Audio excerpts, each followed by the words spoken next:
Trauma and Triggers contains explicit content. Please check the show notes for details.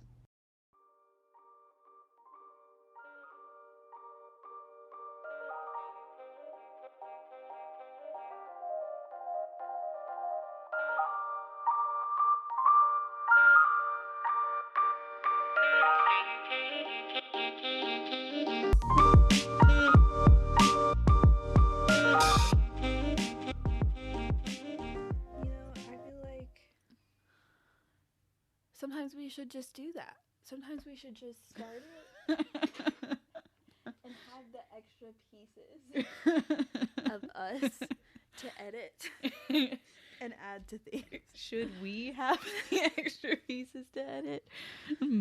Interesting.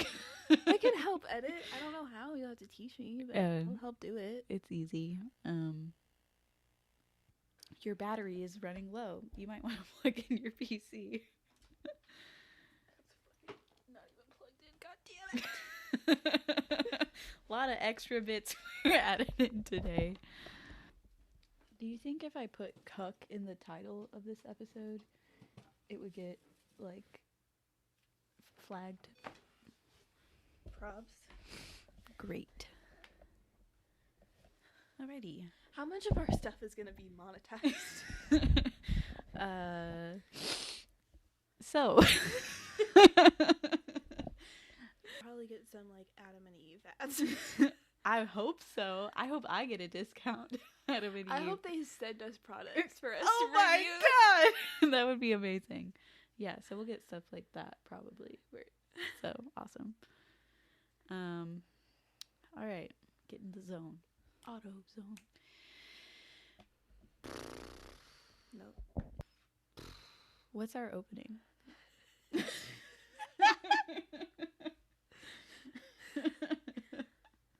You don't know? I can't stop. Okay. Like, hey everybody. This is welcome to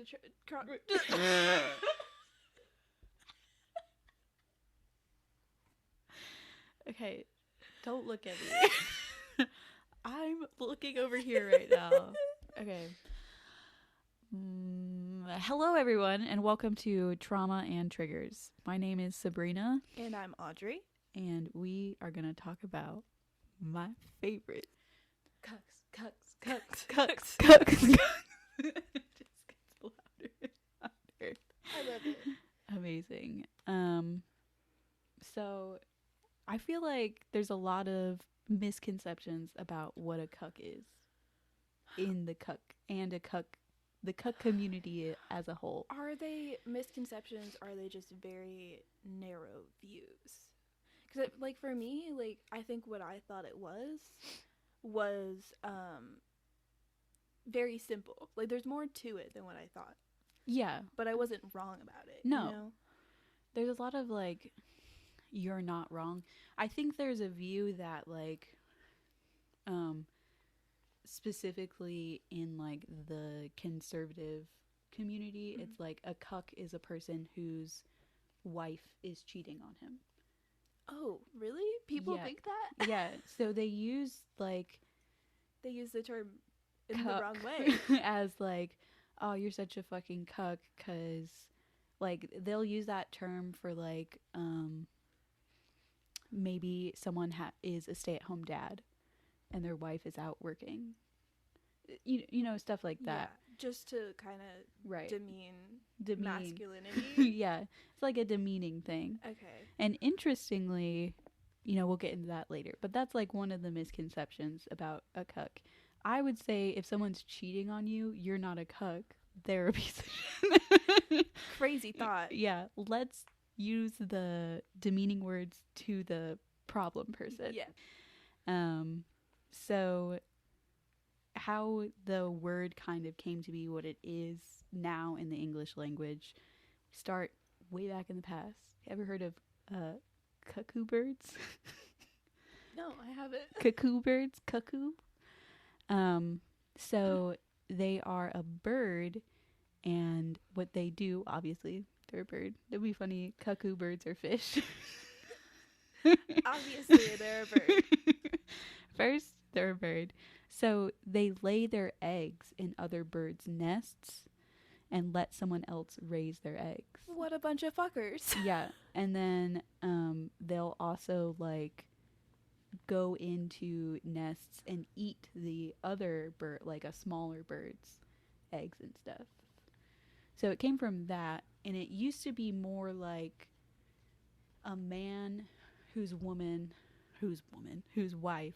would sleep with a lot of people, and obviously there's like almost no way back then you could tell if a child was really yours or not. Right.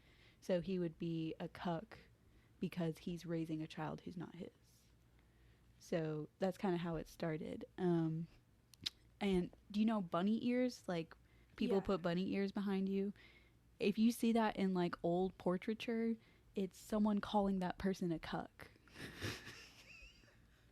This is crazy news. Wild. I don't know exactly why the bunny ears. It was more like it's supposed to represent devil horns, but now to us it means bunny ears. It's hilarious. At my birthday, my dad did that to me in my pictures. Like right after I had learned. You're like, no. He doesn't even know. Okay, so it shifted to like cuckold. And it kind of just like over time as words evolved is now just cuck. Like nobody really says cuckold anymore. Every now and again if they're feeling fancy. So now the modern interpretation is a person who is aroused by the idea or actually watching their partner engage sexually with another person. This is kind of the broadest definition. Though it's more common in men, there are women called cucqueans. It's spelled Queans. All of the vowels are in there. Okay, did we actually check Yes. the name? Like, did we have Google say the word? Yes, we did. Okay. Google.com told me this. That's upsetting. I don't like it either. And there are some non-binary folks interested in like cuckolding. So it's not limited to just men, obviously. Approximately 58% of men have cuckolding fantasies, and 1/3 of women, so it's like 33.3 repeating percent. There's not enough data on non-binary people to see what percentage of them. There's like not a lot of research on sex in general. It's like kind of a newer, it's not really newer. It's definitely less stigmatized now. Yeah. People feel like they can do the research on it. Right. I got all of that data from sexandpsychology.com. It's a blog written by this guy who's like a sex researcher. He's got all the certs and stuff. Also, I feel like, just to double check, so cucks, right? Mm-hmm. That's cool. They enjoy watching their partner have sex with someone else. Mm-hmm. Again, I feel like, for at least the way I've always thought about it, is it's like a man liking to watch their wife or whatever have sex with another man, and that's not necessarily what it means. No, it could be a man like who likes watching their wife have sex with another woman, or fembols. Where all my fembols at? Fembols. We haven't even discussed what a bull is. Yeah, I have it. I got a bulleted list called cuck terms. We're gonna go through the vocabulary. Yeah. Yeah, but it is like researching these topics makes me realize how narrow my view of sex can be sometimes. Because when I thought of cucks, I was like, oh, a man who likes watching another man or men have sex with his wife. Right. It doesn't even... There are people who call themselves cucks who their wife doesn't even have, or their partner doesn't have sex with that person. It'll just be like sexting or kissing or just like something that they dirty talk about during sex. Right. You know what I mean? And that's interesting to think about. And I think that's a good way to think about like if you have a fantasy that your partner doesn't have, it doesn't, like, you guys can find a way to make it work in the bedroom where it doesn't have to be, oh, we're going to go do that thing. It can just be like, talk to me about how you want someone else to fuck me. Yeah. Great. Just a little spicy talk. Yeah, dirty talk's not my thing. I'm so bad at dirty talk, but I love it when other people are good at it. Absolutely. You know? I'm like it's so appreciated, but also if you do it to me, don't expect it back. I'll just grunt in appreciation. So yeah, you mentioned some of the terms. So I said femme bowls. A bowl is the person doing the fucking or the sexing or the whatever you want to call it while the cuck watches. I haven't seen them call anything else besides bowls, really. And that's BULLS. Not like bowls of candy, but angry bowls. And I don't like that word. I don't know why. I want it to be something else. Yeah. But I can't think of anything better. I want these words to be something else. Gotta be honest with you. I'm not feeling the cuck-queen either. Don't like that. I don't like that at all. Yeah, so they're mostly, or they're bowls. Typically, it seems like they're men, but sometimes there's femme bowls. Sometimes there are trans women who still have their penis, who are femme bowls also. Okay. That's a thing in there, just around in the community. A mildly concerning thing is a lot of times there is a racial aspect to bowls. Like typically they are black men. And I haven't been able to find much like research on that other than a lot of people being like, yeah, it's a thing. I like watching a black man have sex with my wife or whatever it is. Audrey is shaking her head a lot. I don't get that. I don't know where that comes from. I don't have a thought on where that could be. Share your thoughts, Audrey. We can edit them out. No, I was just gonna say, I feel like, so if we're talking about, like, white men and black men, right? Yep. I feel like in my experience, I've definitely met a lot of white men whose masculinity is threatened by black men. And in this situation, where, like, in a way, cucks are, like, turned on by that demasculation. Right. So I feel like that might be a part of it. I don't really know. Yeah. Those are my thoughts. That makes sense. I mean, there also is the stereotype that has some truth that black men have larger penises. Yeah. And usually there is, like, if you're the type of cuck who enjoys being humiliated, there's a thing like, oh, little dick cuck. Yeah, it's a whole thing. There's a lot of subgroups. There's a lot going on here. I've been down too many Reddit threads about this, and my brain is full of this information. You're the only one I can tell. And now anybody else who wants to listen to this. I hope you all enjoy. So bowls, we pretty much covered them. And then cuck cakes is like if it is a typical heterosexual couple, like couple of cisgender man and then some sort of femme person. A cuck cake is the person fucked by the husband while the wife watches. Cuck cake. Okay. There's a lot of like play on cuck cake, like got my hubby a cuck cake for his birthday. A lot of that. It's a very played out joke in the cuck community, but there's a lot of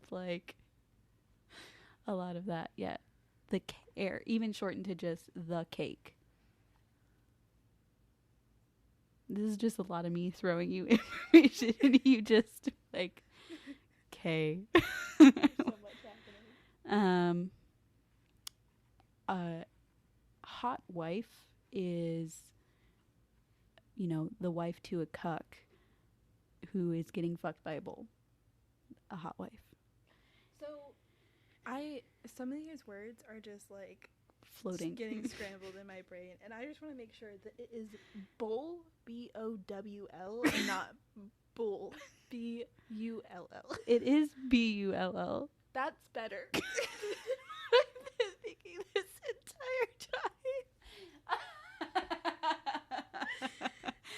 I hope you know. Bull, like the animal. The entire time I thought you were saying bull, and I was like, that's great. Bull is better to me than bull. I don't like, especially when I think of the context that a lot of bulls are black men, I don't like them being called animal names. That's fair. That I don't like. That makes sense. I think just the fact that this entire time I was thinking like an eating item, you know what I mean? Like not a utensil, but like a bowl. And we've talked about this topic before. She's mentioned bulls Bulls to me before, and the entire time I thought you were saying bulls the whole time. Nope. I even did the whole like the how bulls get angry and they go No, I thought you were a country girl. So hot wifing. So it seems like if the hot wife thing is more like the turn on there is more like my wife is so fucking sexy that she's getting fucked by other dudes and it's so hot to me, and it's not like as much of like a submission or a humiliation thing generally. And we'll get into like some of the whys of why this is a turn on for some people. This next word I don't like, a cuckoldress. The lady who cucks, who's, we all get that one, right? We're all on the same page. Yeah. I don't like it. I feel like someone needs to do a rebranding for the cuck community, and I would like to raise my hand. I volunteer as Yeah. I'd like to throw my name in for your rebranding. Another word that pops up a lot for the cuck queens is hubby. They're like, got hubby this cupcake, like hubby. It's almost always they call him hubby. And now whenever my sister calls her husband hubby in the chat, I'm like, oh no. I don't want to know this about you. I don't think it has to do with her, but it's very interesting. So the whys of it all are, we talked about some, the submissive thing. What's up? I'm so sorry. You showed me that picture of your sister, and I'm just imagining her on a couch somewhere, just straight facing, staring at her husband. Oh my gosh. So I saw this. This is a porn video, but I saw this video. There's a cuck, and he's sitting there, doing his thing, watching, and she's riding a guy, and turns and flips him off. I just like busted out laughing. I just think that's so funny. Did she even look at him while she did it? I think so. I think she did go like, fuck you. At that point, you're just mad. You're just mad. Yeah, there's a like you guys had a fight. Just say that. Just say you're mad. That's so funny. Yeah. So one of the main reasons clearly is a submissive thing. Like, you can even see cuck stuff in the BDSM community. Yeah, like, obvious to me at least. An interesting physiological reason is there's a couple studies, and I don't have them listed here, so you'll have to figure that out for yourself, where, like, if there's another man's sperm there, the second man increases more, like, has a higher sperm count than previous emissions. And scientists think it's like an evolutionary thing where the male body will create more sperm to be more likely to impregnate. Trying to counteract the other sperm. Yeah. Spread the gene pool, his genes, further than the other guy's genes. So, like, a higher amount of sperm could be, like, more arousal feelings and stuff like that. Classic humiliation. A classic. Classic. We've mentioned some of those already. Yeah. They love it. Homoeroticism, especially in conservative communities, if you are attracted to men, you might twist it around in your brain like, I can engage sexually with a man if he is fucking my wife and I'm just around, and then later I'll just eat his jizz out of my pussy. I can't do this with you again. I can't do this with you again. Can't do what? This is who we are. We can't talk about the jizz. We can't talk about the jizz eating. Again.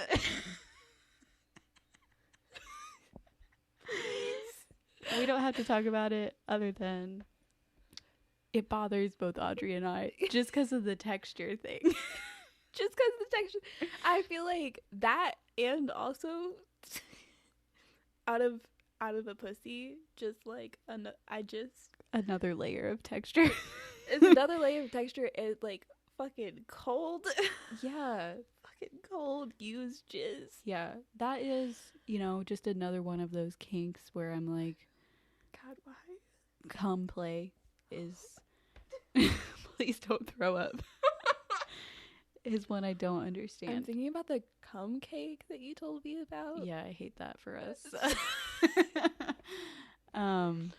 Yeah, if you're interested in cum play, sound off.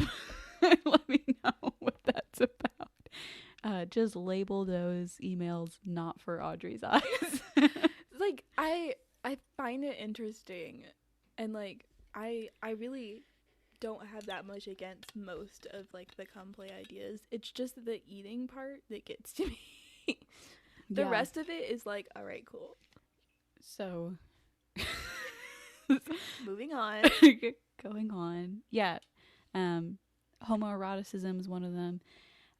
Jealousy can be a turn on for some people. And then classic group sex. I think that's like the most popular kink in America is threesomes, foursomes, and orgies. Yeah. Like not everybody, but most people are in or have fantasized to the idea of multiple people having sex at once. Never gotten that. You've never gotten that? No. You said you're thinking about it. That'll be another podcast. All right. Exhibitionism, both on the part of the cuck and the hot wife, blah blah blah, bull. The bull is showing their sexual prowess to, like, having someone else watch how good they are at fucking. Okay. You know what I mean? What is that? Is that a cat? Yeah. It's my cat. Cat. And that is like another huge turn on for, like, one of the base turn ons for sex is just showing yourself off. So I guess it makes sense. Yeah. Like, all of these things make sense on a base level. Voyeurism, getting off by the idea of watching somebody. It is pretty well proven to improve communication and intimacy in couples, because there's a lot of like, you have to be really good at talking in any sort of like serious kink lifestyle. Like if you're going all the way, you have to be really good at like, this is my line I don't want to cross, this I really like, yada yada yada. And it's weird because I never would have thought of that, of like something that can improve a marriage or a relationship, someone else fucking me while you watch. Ironically, okay, not specifically with cucks, but just like with BDSM, ever since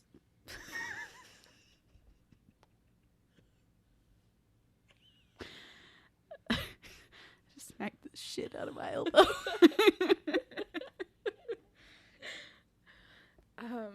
cool. Ever since I learned about BDSM, I think that part of what attracted me to it was like the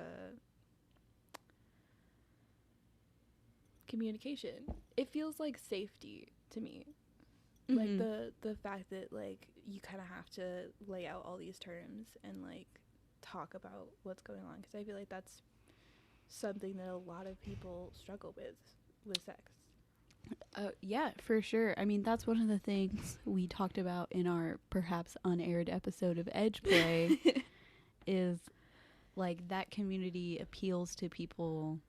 I think actually we talked about it in hookups, maybe. I don't know. Or we just in our life, you know, we talk every about this day. stuff a lot. Just like having a formal kind of set of rules in a sexual relationship can take off a lot of pressure. Yeah. Especially if you feel like you don't understand social cues or sexual cues for whatever reason. Yeah, but it is very interesting how, in general, like sharing your fantasy and finding ways to meet sexual fantasy needs in a partnership can really just boost the communication and intimacy in your relationship. And then the last one I have in the why column is a new word for me, which I love finding out new words. Compersion, or compersion, maybe, which is basically anti-jealousy. So it's like when something good is happening to somebody else, you get really excited instead of like angry that it's not happening to you or you're not making it happen to them. Huh. I've never heard of that before. That actually sounds so wholesome. Yeah. Cocks are wholesome. Not all of them. Bold Some of them stance. get flipped off. Some of them get flipped the fuck off. Yeah. It's just like, there's something about that that's so childish to me. I guess because I always flip people off as a joke. Yeah. But the idea of like riding someone else's dick, turning around and flipping them off. Yeah. That's so funny to me. I don't feel like that's just you. That's a ridiculous thing to do. But, I mean, maybe also we should talk about how sometimes sex is funny. Oh my god, absolutely. Sometimes, you know, the thing that turns you on is hilarious. I feel like especially if you're into, like, diapers and stuff, sometimes you gotta be like, this is just funny. This is just ridiculous. But, yeah, I think it's very good when people can find the humor in their sex life. Okay, so here's some interesting statistics about cuckolding.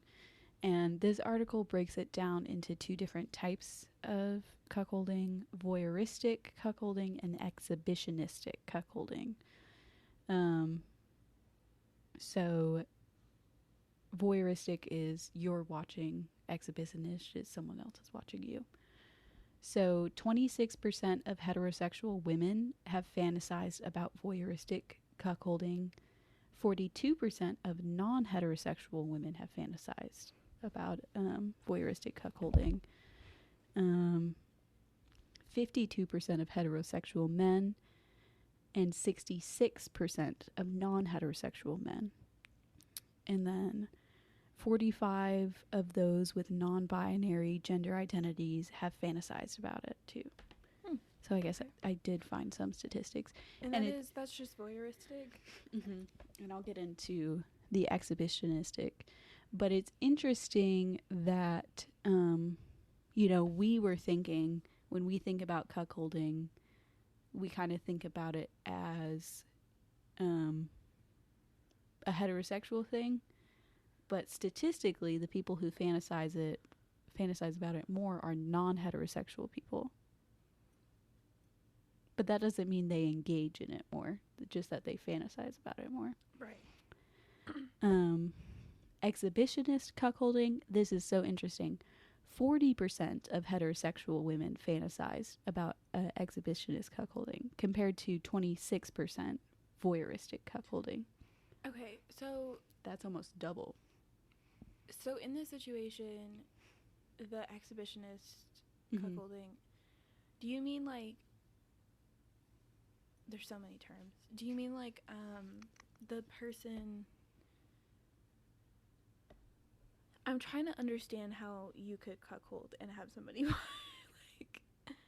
like you're the person being fucked. Okay. If you're exhibitionist. And if you're voyeuristic, you're the person watching your partner get fucked. Okay. Yeah. See, that makes sense. Mm-hmm. I get it now. And I'm not super surprised that it's higher to be exhibitionist as for women. I feel like that's more common. Yeah. The only decrease is for exhibitionists is in non-heterosexual men. 55% have fantasized about it for exhibitionist, and 66% of non-heterosexual men fantasize about voyeuristic cuckolding. So that's interesting. I mean, it's pretty half and half. Yeah, it is pretty half and half. The only major difference, I think, is heterosexual women are almost twice as likely almost 2 times of them are more like, I fucking hate numbers. They dance around in my mind and fuck me. So that should be part of our intro. Fuck me.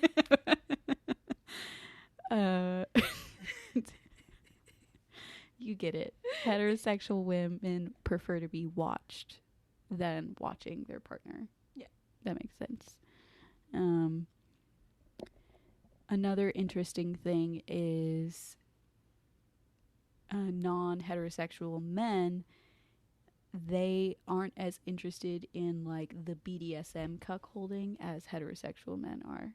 So there's less of like a humiliation and a submission thing for them, which does surprise me because a lot of BDSM stuff comes from like gay men. Like a lot of our American culture of BDSM started with gay sex clubs, you know? Yeah. I feel like from what I've heard about some of the like dominatrix type stuff where it's like submissive heterosexual men, I think a lot of it is related to masculinity and just like being able to let go of that, which is why like it does kind of make sense to me that it's got that aspect into it. Mm-hmm.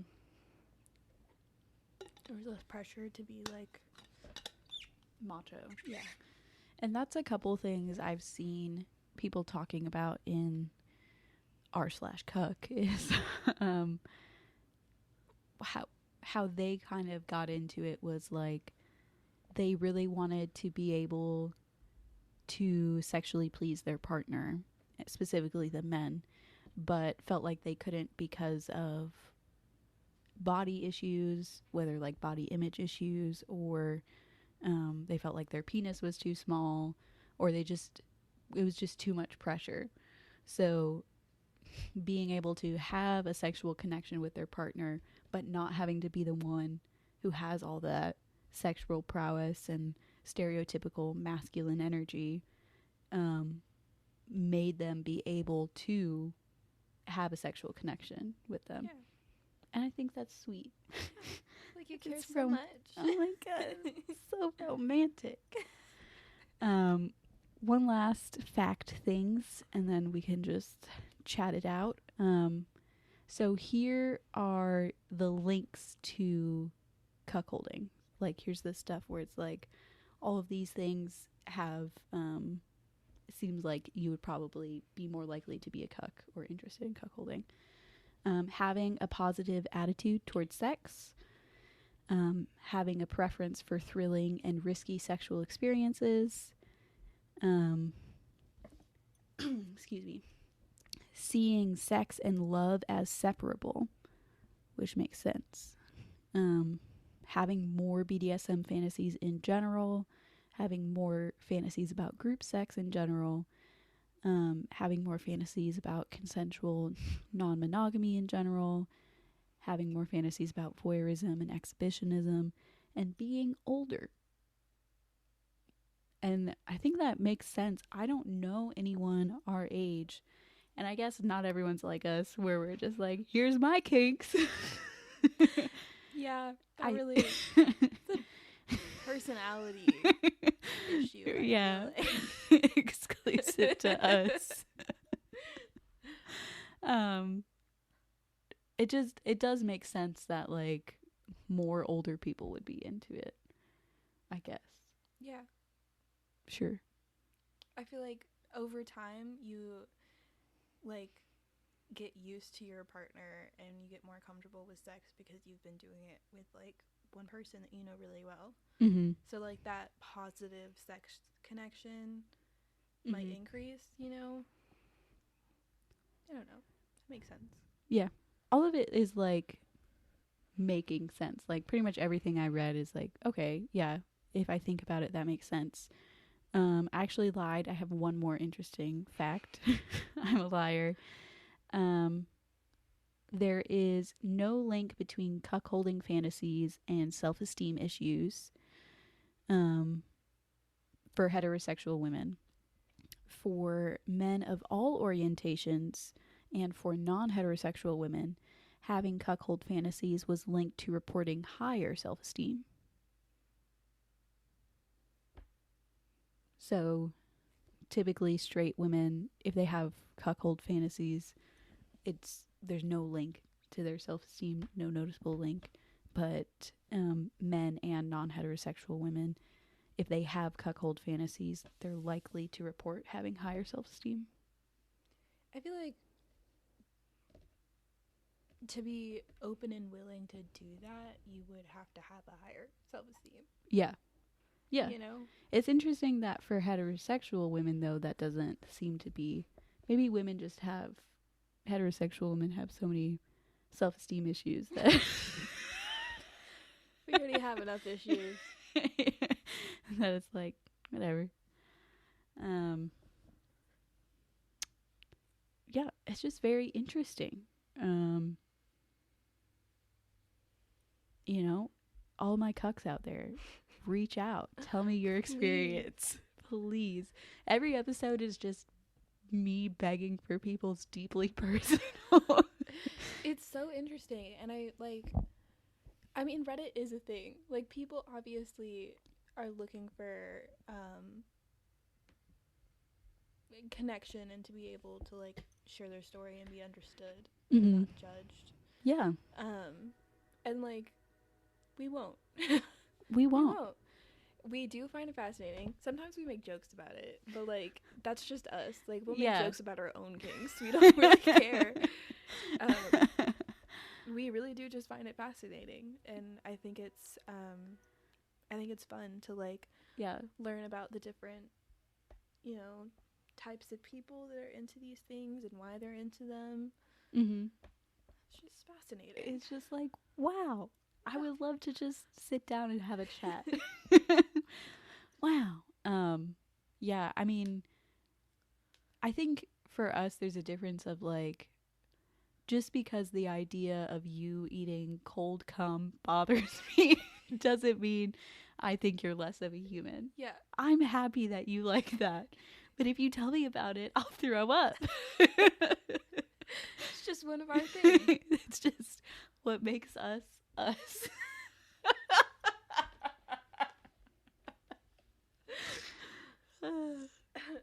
That'll be a soundbite in our opening. If you tell me about you eating cold cum, I'll throw up. What is this podcast? Oh, God. I also like, what is this podcast? That's great. Well, if we traumatized or triggered you today, please let us know. We're on TikTok and Instagram, and we have an email. They're all at Trauma and Triggers, right? Yeah. Yeah. I don't know what else to say. Send us a message. We don't really have anything set up for reviews or anything, but let us know how our little podcast, how it made you feel. Yeah, tell us about it. You can do Spotify has a review thingy, and so does Apple Podcasts. Okay. So if you like us a lot, give us 5 stars, or give us 1 star. I don't want to see any pussy pudding in between. Absolutely 0 pussy pudding. And you better have a damn good reason. Yeah. If it's just like sound quality, fuck you. We're poor. Bye.